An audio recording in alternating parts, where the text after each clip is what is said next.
Buonasera e benvenuti a Sette Sera. Nella puntata di oggi parleremo di salute e bellezza.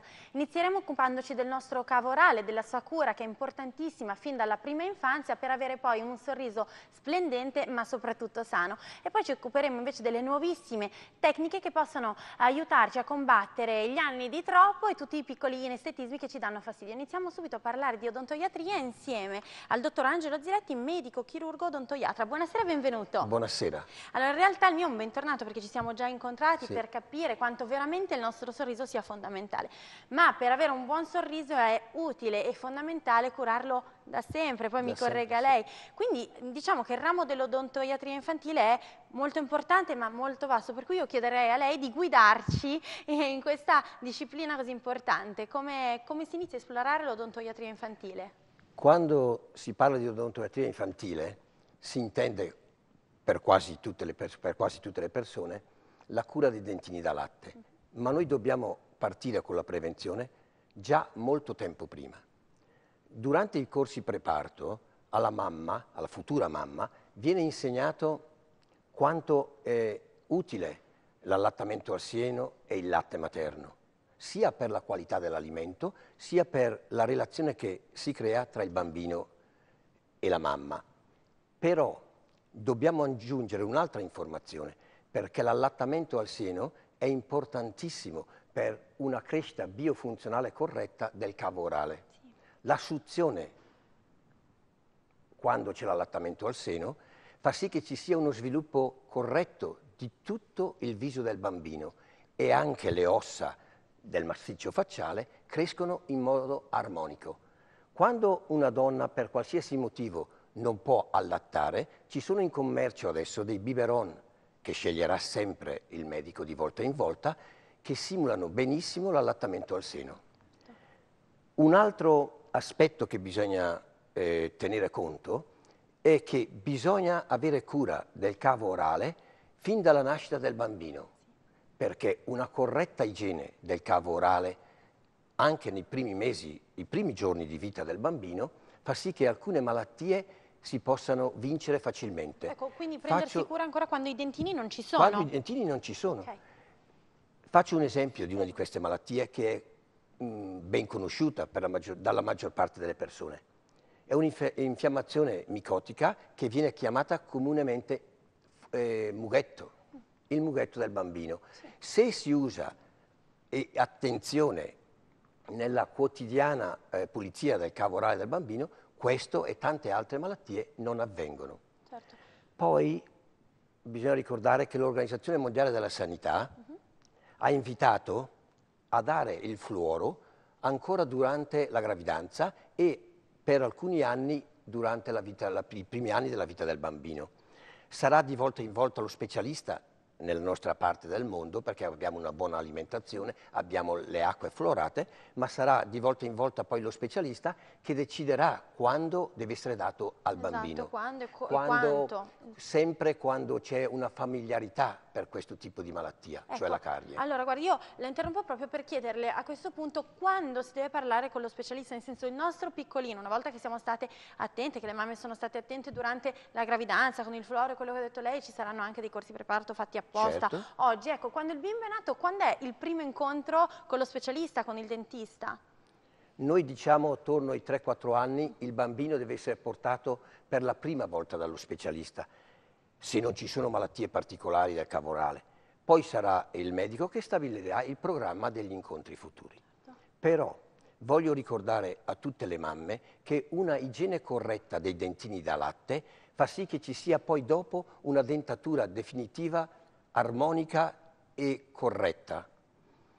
Ecco, per igiene corretta cosa intendiamo? Andiamo proprio un flash in 10 secondi per capire. Sì. Voglio solo aggiungere ancora una cosa molto semplice, perché nel modo di pensare comune tanto si dice il dente da latte poi cade.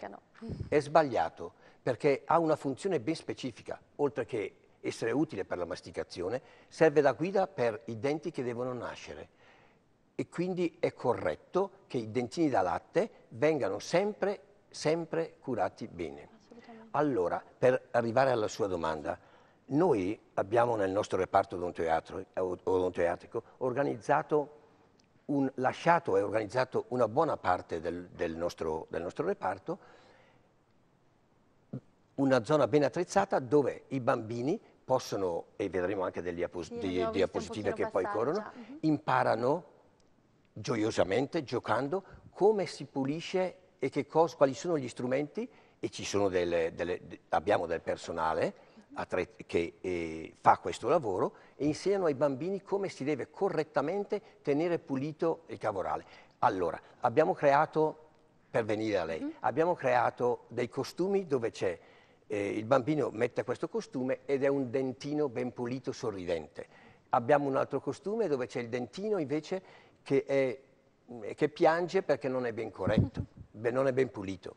Poi c'è un bambino che si veste da spazzolino, uno da filo interdentale e così via. E imparano a usare tutti questi strumenti che sono indispensabili per la pulizia dei denti. Che sono poi quelli che si portano avanti in tutta la vita, quindi spazzolino, filo interdentale e devono essere i migliori, e dentifrici ovviamente, i migliori amici dei nostri bimbi quando cominciano a spuntare i denti definitivi, perché i denti da latte di solito sono ben separati uno dall'altro, quindi basta una pulizia con lo spazzolino. Ecco, però noi insistiamo nel dire che la prevenzione è l'arma vincente ed è l'arma che sconfiggerà le malattie del dente.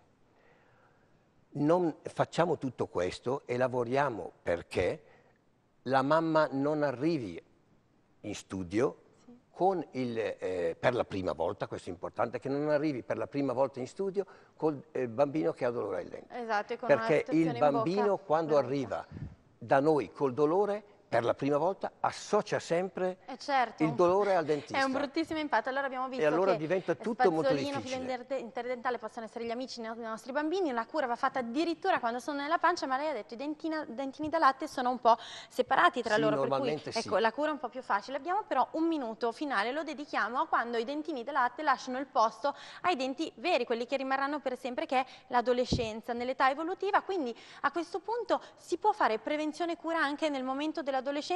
C'è qualche fase critica? In 10 secondi giusto per scoprire.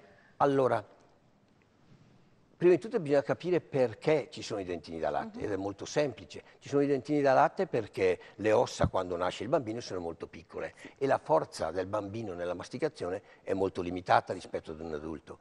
Allora la natura ha previsto questi dentini perché verso i 6 anni poi comincia la crescita dei denti definitivi.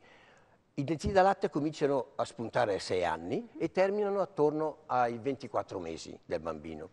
Poi attorno ai 6 anni c'è una buona crescita dell'osso sia mandibolare che mascellare e allora cominciano a spuntare i denti definitivi. E lì, attenzione. Attenzione, perché se noi abbiamo fatto una buona prevenzione dei dentini da latte avremo sempre una guida per i denti definitivi che saranno ben allineati e messi nel posto giusto. Se no invece, ahimè, bisognerà intervenire. Allora facciamo una cosa, abbiamo fatto il primo capitolo proprio sui più piccoli. Io le do di nuovo un appuntamento per insegnarci man mano a crescere bene con un buon sorriso, per parlare degli adolescenti, dei più grandi, dell'età evolutiva. Facciamo così, quindi da quando i denti sono quelli definitivi. Grazie infinite. Grazie. Allora, grazie anche a voi, restate qui con noi perché tra pochissimo continuiamo a parlare di bellezza. A tra poco.